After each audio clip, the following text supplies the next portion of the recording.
ମୁଁ ଆପଣମାନଙ୍କୁ କହି ରଖିବାକୁ ଚାହେଁ ଯେ ଲାଷ୍ଟ 10 ମାସ ପ୍ରାୟ ଅକ୍ଟୋବର ନଭେମ୍ବର ମାସ ପରଠୁ ଏଇ ଲାଷ୍ଟ 2-3 ମାସ ଭିତରେ 3ଟା ସେନ୍ସିଟିଭ୍ କ୍ରାଇମ୍ ହେଇଥିଲା ଯେଉଁଥିରେ ଆପଣମାନେ ବାରମ୍ବାର ଆମକୁ ପଚାରୁଥିଲେ ସାର୍ ଏଇ ପର୍ଟିକୁଲାର କାମାକ୍ଷାନଗର ସବ୍ ଡିଭିଜନ୍ ଏରିଆରେ ପରଜଙ୍ଗ ଥାନା ନୂଆହିତା ମହାବୀର ଥାନାରେ 3ଟି ଖଣ୍ଡେ ବଡ଼ ଲୁଟ୍ ଘଟଣା ହେଇଥିଲା।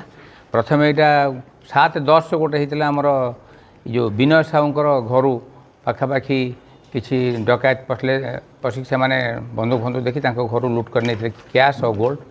ତାପରେ ଯେଉଁ ଆମର 9 ତାରିଖରେ 9 ଜାନୁଆରୀ ମୁଁ ଜଏନ୍ କରିଥିଲି 6ରେ ତାର 2-3 ଦିନ ପରେ ଯେଉଁଦିନ ମହାବୀର ରୋଡ଼ ପୋଲିସ୍ ଷ୍ଟେସନ୍ ଯାଉନ ତାର ଗୋଟେ ଦିନ ପରେ କି ଗୋଟେ ଦିନ ପୂର୍ବରୁ ଆଉ ଗୋଟେ ଲୁଟ୍ ହେଲା ଲୋଧାଣୀ ବ୍ୟାଙ୍କକୁ ଡିପୋଜିଟ୍ କରିବାକୁ ଗଲାବେଳେ ଗ୍ରୋସରୀ ସପ୍ରୁ ମ୍ୟାନେଜର ନେଇକି ଗଲା ତାଠୁ 15 ଲକ୍ଷ ଟଙ୍କାର ଲୁଟ୍ ହେଇଥିଲା। ସବୁଠୁ ଲାଷ୍ଟରେ ଫେବୃଆରୀ 3 ତାରିଖରେ ମହାବୀର ରୋଡ଼ ଗ୍ରାମ୍ୟ ବ୍ୟାଙ୍କରୁ ବହୁ ପରିମାଣର ସୁନା ଆଉ କ୍ୟାସ୍ ଲୁଟ୍ ହେଇଥିଲା।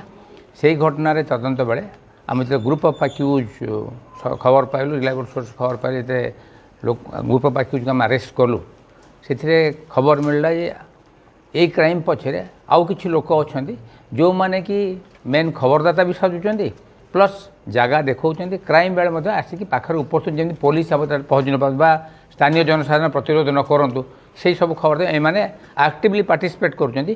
ଅଲଦୋ ପୁରା ସ୍ପଟକୁ ଯାଉଛନ୍ତି କାରଣ ଆଇଡେଣ୍ଟିଫାଇ ହେଇଯିବ ବୋଲି କିନ୍ତୁ ପାଖାପାଖି ରହିକି କ୍ରାଇମ୍ରେ ପୁରାପୁରି ସହଯୋଗ କରୁଛନ୍ତି।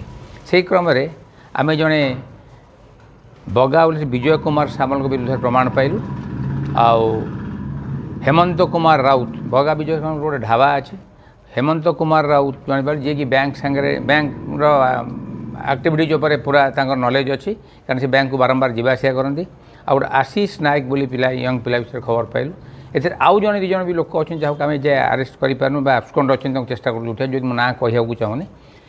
ପାଖାପାଖି 5 ଜଣ ଲୋକଙ୍କ ସମ୍ପୃକ୍ତି ଅଛି ଯେଉଁମାନେ ଏଇ ଗ୍ରୁପ୍କୁ ସବୁବେଳେ ବାହାରୁ ଖବର ଦେଉଥିଲେ।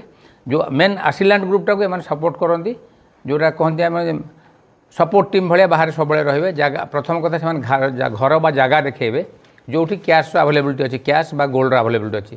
ସେକେଣ୍ଡ କଥା କେଉଁ ଟାଇମ୍ରେ ଆସିଲେ ସୁଇଟେବୁଲ୍ ହେବ ସେ କଥା କହିବେ। ଥାର୍ଡ଼ କେତେ ମ୍ୟାନ୍ ପାୱାର ଆସିଲେ ତାଙ୍କୁ ସୁବିଧା ହେବ ନେବା ପାଇଁ କେଉଁ ଟାଇପ୍ରେ ଆସିଲେ କେଉଁ ବାଟରେ ଆସିବେ କେଉଁ ବାଟରେ ଯାଇପାରିବେ ଯାହାଫଳରେ ଧରା ହେଇପାରିବେନି ଏବଂ ସେଥିରେ ତାଙ୍କର ମଧ୍ୟ ଗୋଟେ ସେୟାର ଥାଏ। ଟୋଟାଲ୍ ଲୁଟ୍ ସମ୍ପତ୍ତିରେ ସେମାନେ 10% 5% ସମସ୍ତଙ୍କ ପାଖରେ ସେୟାର ଥାଏ। ଆମେ କିଛି ପଇସା ମଧ୍ୟ ଏଥିରେ ରିକଭରି କରିଛୁ ଏବଂ ଏଥିରେ ଆମେ ଆଜି ବିଜୟ କୁମାର ସାମଲ ହେମନ୍ତ କୁମାର ରାଉତ ଆଶିଷ ନାୟକ ଏ 3 ଜଣଙ୍କୁ ଆରେଷ୍ଟ କରିଛୁ ଫରୱାର୍ଡ଼ କରିବା ପାଇଁ।